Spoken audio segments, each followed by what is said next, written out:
ka pasur zëra nga opozita, nga analistët cilët underground thohet që ka marrë një goditje nga Trump zoti Rama. Besoni që mund të ketë një goditje të fortë për Ramën në këtë periudhë? Pare edhe se ai nuk ka pasur asnjë vizitë, po themi, në Amerikë, qoftë edhe kur ishte Asambleja e Kombeve të Bashkuara.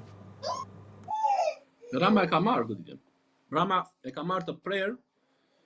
Unë kam thënë edhe herë të tjera që kur ky personi fshi fotot me Sorosin në nëntor, sepse fitoi Trumpi, priti të merrte një okay, pra një takim 30 sekonda me Trumpin apo një foto, nuk e mori dhe ka marrë një jo të prerë. Pastaj i shkoi Sorosin dasëm. Pra vetëm zgjidhja e Ramës tash është një alibi që mua Trumpi mua bën personale. Sepse unë kam thënë që Trumpi është rrezik për marrëdhëniet shqiptar-amerikane për Shtetet e Bashkuara të Amerikës, nëse zgjidhet në 2016. Unë kam bërë humor me Trumpin dhe ai tani është djalli, ai është shumë akmarrës, ai është shumë i ligë edhe po ma bën personale. Sepse nuk e pranon as shaka. Fakti që ky person dhe tani del të sulmon Amerikën, thot Amerika e zgjidhet me bomba, e zgjidhet me luftë. Ju europianët janë të mirë, thot, sepse ju e zgjidhni me dialog. Ndërkohë që Europa po shkon drejt shkatrimit me të majtën. E majta është vetëm për të shkatruar në gjithë botën. Jo vetëm në Shqipëri.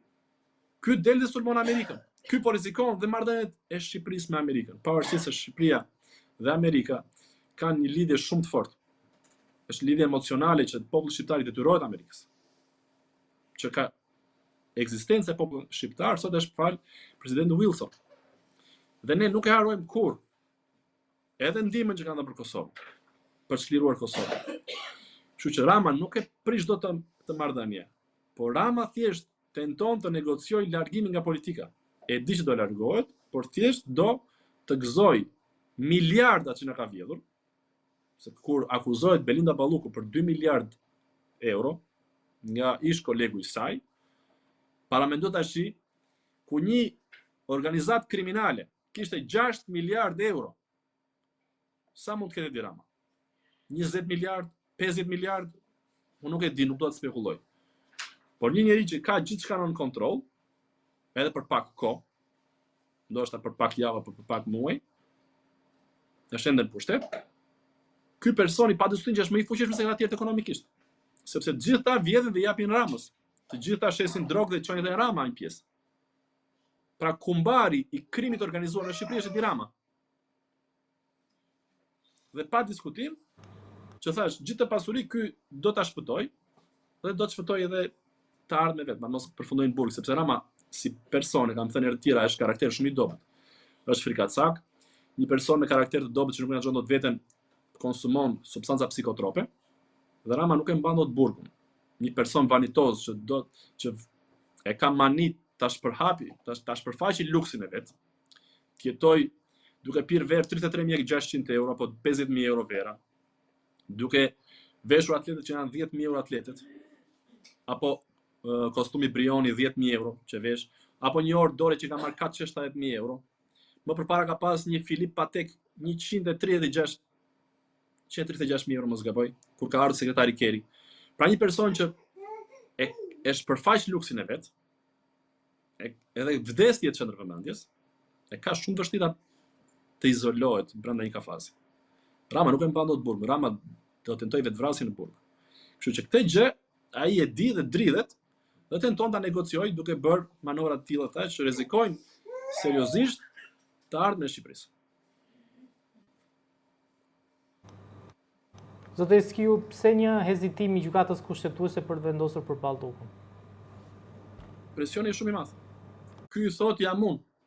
Siç kërcënoi në radhën e Olsi Ramës, që ne gjithë e pam se kush është e fytyra e personit që kishte kaluar kufirin bashkë me makinën ku ishte trafikant e drogës, dhe i tha jam unë, tha, nëse është Olsi personi që është në Teams, unë jap dorëheqjen, ata u detyruan të thoshin që nuk është Olsi, por nuk e dim se kush është.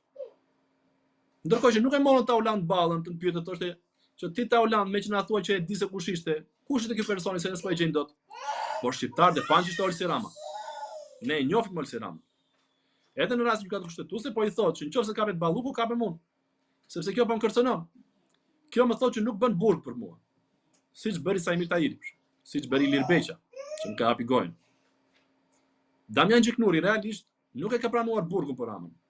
Kur doli skandali me Gonigalit, po t'ju kujtohet, Damian Gjiknuri tha, unë e kam takuar me Gonigalita, por me porosit të Ramës. Pra ti e të vinë, qofse më shet mua, unë do flas. Dhe presioni të gjykatës kushtetuese është shumë i madh për t'i dhënë kohë Belinda Ballukut që të shkatrojë gjitha provat që mundet ajo, pavarësisht se provat janë hapur tash. Ata kanë qenë në takim dhe ka foto, kanë qenë 3 persona: Edi Rama, Belinda Balluku, Arben Ahmetaj, me persona që kanë marrë tendrin e tunelit Llogaras disa javë përpara. Arben Ahmetaj thotë që ky tender është vendosur nga Rama. Personat që kanë fituar janë ata persona. Tendri ishte 140 milion, i fryrë, sepse Kroacia ka bërë me $100 milion parafërsisht të ngjashëm tunelin, por më të sigurt dhe me më shumë korsi. Pra 2 në ikje, 2 në ardhje, jo 1 në ikje, 1 në ardhje siç kemi ne. Edhe një emergjencë. Dhe kanë bërë për gati $100 milion. Ne kemi bërë $190 milion. Dhe kemi vjedhur 2 ura aty, kemi vjedhur një rreth rrotullim që njerëzit mos shkojnë nga rruga e vjetër, pra të ngjisin qafën e Llogaras, të ndalojnë të hanë një drek aty, të ndihmojnë komuniteti vendas, të punojnë bizneset, e kanë nxjerrë jashtë loje vetëm për të vjedhur. Sepse nuk u mjaftojnë që kanë vjedhur 97 milionë euro tuneli Llogaras, po duan të vjedhin edhe me taksin që të kalojë aty vazhdimisht. Pra duan të marrin edhe 10 euro për çdo makinë që kalon. Dhe thash, gjykata kushtetuese është në presion jashtëzakonshëm. Provat nuk mund të fshihen, ta janë grupi strukturuar kriminal, por thjesht po marrin kohë, si çdo herë tjetër për të ulur pak edhe presionin popullor. Po të kujtoni edhe një gjë, kur Arben Ahmetaj e denoncoi për herë të parë Edi Ramën, në intervistën e parë që bëri, Rama pothuajse u lëshua komplet. Për 3 ditë nuk ka folur, as i socialist nuk guzon të fliste, dhe thanë që mbaroi kaq që ishte iku pushteti ynë, por tha do ja përgjigj 11 mars apo 11 shkurt kur ishte në asamblenë e Partisë Socialiste. Dhe nuk e dha përgjigjen. Pse ky nuk i përgjigjet ish zëvendësit vet? Pse ky person nuk i përgjigje për asnjë gjë? Sepse nuk ka ku dali. Njëherë që dha përgjigje për luftar hysën, doli që njëri thoshte ndryshe, tjetri thoshte ndryshe. Pra nëse ka një prokuror që do ta bëj punën me ndershmëri deri në fund, kur 2 persona japin deklarata të ndryshme për të njëjtën çështje, për të njëjtin takim, këta po gënjen dhe kanë diçka që po fshejnë. Thjesht është tash tentative Ramës, presioni jashtëzakonshëm në gjykatë kushtetuese për të marrë kohë. Kaq, dhe për të arritur një marrëveshje me partnerë ndërkombëtar për të shtuar kokën e Edi Ramës. Si e vlerësoni lëvizjen e Ervin Salianit ku ka nisur foltoren nga Durrësi ditën e tjeshme? A duhet kishte bërë më shumë brenda strukturave se sa të dilte në publik dhe të fliste, po themi, për çfarë nuk shkon në parti? Shiko, ja vetëm Saliani, për të gjithë personat që i bashkohen, e para duhet të jenë të sinqert me elektoratin, jo vetëm me elektoratin e djathtë, po me gjithë shqiptarët. Ka patur zgjedhje apo nuk ka patur zgjedhje? Në qoftë se thuaj që kjo është çështje se dikush duhet të ikë, duhet të vijë unë, janë të gjithë njerëzit jashtë realitetit politik, ku ne po jetojmë. Dhe nuk arrin të dalin jashtë egos tyre. Edhe unë s'kam qenë kandidat për deputet. Por unë vazhdoj të punoj sepse unë e di që zgjedhjet janë vjedhur. Dhe puna nuk është për një karige. Apo një karige opozitare, se ndoshta disa njerëz janë mësuar që në opozit fitohet edhe je i qetë se s'akuzon njeri. Pra mund t'i vesh job dikujt, edhe ti do marrësh ato lekë që të duan, edhe vazhdoni qetë sepse nuk ke kokçarje. Por në një situatë ekzistenciale ku është Shqipëria sot, dhe me aq vuajtje sa kanë, jo vetëm demokratët, që nuk shtyn dot muajin, po gjithë shqiptarët që u drihet mishi kur shkojnë e pagojnë faturën e dritave të ujit, që nuk kanë lekë të mbushin frigoriferin me ushqime, që nuk kanë mundësi të bëjnë një palë pushime, apo nuk kanë lekë të bëjnë ilaçe, apo nuk kanë mundësi të shërbejnë prindërve të sëmurë. Ne duhet kalojmë vetveten. Ne duhet që secili të japi më shumë nga vetja, sepse në fund do të jenë të gjithë të fituar. Pra unë nuk do të hyj më tepër në analizë me Saliani për këto tjetër. Thjesht po i them të gjithëve diçka. Nëse bashkohemi, nëse nuk ka tentativa për përçarje, të gjithë do jenë të fituar. në një mënyrë ai tjetër.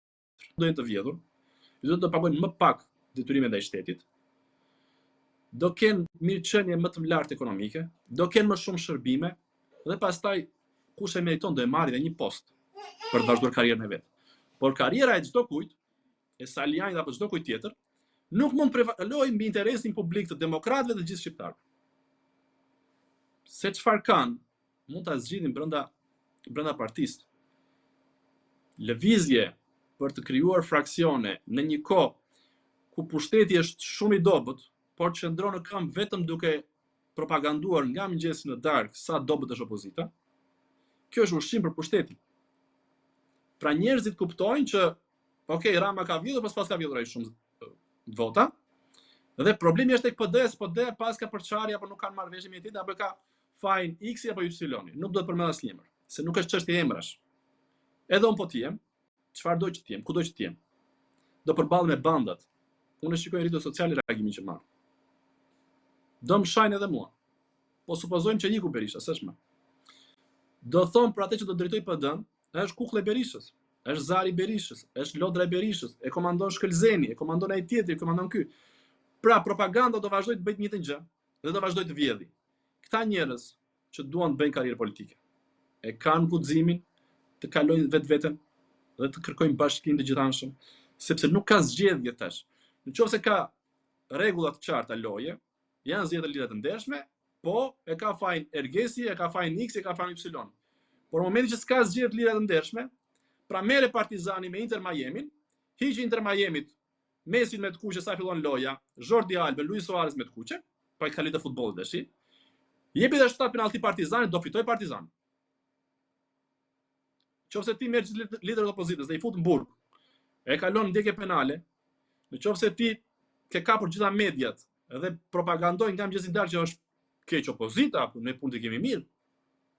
Del Patona Xhiu thot, ky i ka vjedhur thot, po e ka bërë për ta mbajtur me turkun, pra për ta zbutur korrupsionin qeveritar. Nuk bie Rama kur nga pushteti në këtë mënyrë.